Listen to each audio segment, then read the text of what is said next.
మొక్కల ఎగుమతులకు care of address గా నిలిచే కడియం నర్సరీలను ఇప్పుడు ఒక వింత కీటకం వణికిస్తోంది. అందమైన మొక్కల మధ్య సైలెంట్ గా తిరుగుతున్న ఈ పురుగులు కూలీల పాలిట శాపంగా మారాయి. స్థానికంగా దీన్ని యాసిడ్ పురుగు అని పిలుస్తున్నారు. ఇది శరీరానికి తాకితే చాలు యాసిడ్ పడినట్లుగా చర్మం కాలిపోతోంది. బొబ్బలెక్కి కూలీలు నరక యాతన అనుభవిస్తున్నారు. అసలేంటి వింత పురుగు? దీని వెనక కథ ఏంటి? ఈ కీటకాలను శాస్త్రీయంగా పెడిరో బీటిల్స్ అని పిలుస్తారు. నిజానికి పురుగులు మనుషులను నేరుగా కుట్టవు. ఇవి శరీరంపై పడినప్పుడు కంగారులో వాటిని నలిపేయడం వల్లే అసలు ప్రమాదం ముంచుకొస్తోంది. ఈ పురుగు తోక భాగం నుంచి పెడిరిన్ అనే అత్యంత శక్తివంతమైన విష రసాయనం విడుదలవుతుంది. ఇది చర్మానికి అంటుకుంటే చాలు ఆ ప్రాంతం కాలిపోయి తీవ్రమైన మంట పుడుతుంది. ఈ పురుగు రసాయనం అంటుకున్న చేతులతో పొరపాటున కళ్లను రుద్దితే నైరోబి ఐ అనే ప్రమాదకరమైన ఇన్ఫెక్షన్ వస్తుందని వైద్యాధికారులు హెచ్చరిస్తున్నారు. దీనివల్ల కంటి చూపు కూడా పోయే ప్రమాదం ఉందంటున్నారు. ఈ బొబ్బలు తగ్గడానికి కనీసం 20 రోజుల సమయం పడుతోంది. గడిచిన 2 నెలలుగా ఈ పురుగుల బెడద విపరీతంగా పెరిగిపోయింది. నర్సరీల్లో మొక్కలు తీసేటప్పుడు, లోడింగ్ చేసేటప్పుడు ఇవి కూలీలపై పడుతూ ఉండడంతో తోట్లలోకి వెళ్లడానికి రోజుల వారీ కూలీలు జంకుతున్నారు.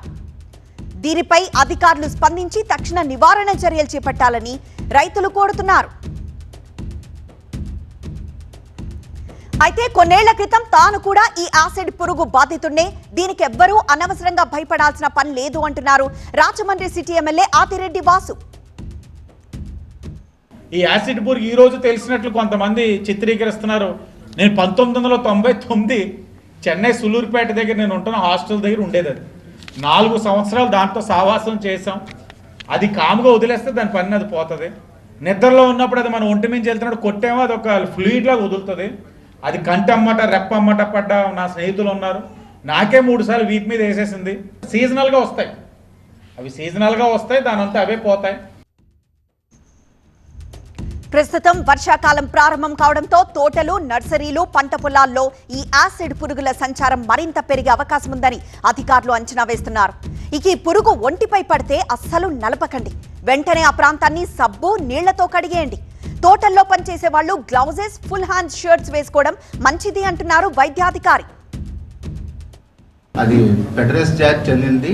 పంటలకి చీడ పురుగులు ఏమైనా ఉంటాయి, తినేసి బతుకుతూ ఉంటాయి. పంట మీద బాగుతూ ఉన్నప్పుడు మనం ఏంటంటే భయంతో దాన్ని ఒక్కన నలిపేస్తున్నారు. నలిపేయటం వల్ల దాంట్లో దాన్ని ప్రొటెక్ట్ దీని కింద పెడిరిన్ అనే చిన్న టాక్సిన్ రిలీజ్ చేస్తుంది, చిన్న ద్రవాన్ని. ఆ ద్రవం మన శరీర గ్రంథులోకి వెళ్ళిపోయి ఒక 24 నుంచి 36 గంటల లోపు చిన్న దురద, మంట అట్లా వస్తున్నాయి. చిన్న నీటి బొబ్బలాగా వస్తాయి. మనం దాన్ని నలపకుండా ఉంటే ఏమి కాదండి. ప్రజలు ఎవరు భయపడాల్సిన అవసరం లేదు. కొంచెం కంటిలోకి వెళ్లకుండా చూసుకోండి, వాటిని నలపకుండా చూడండి.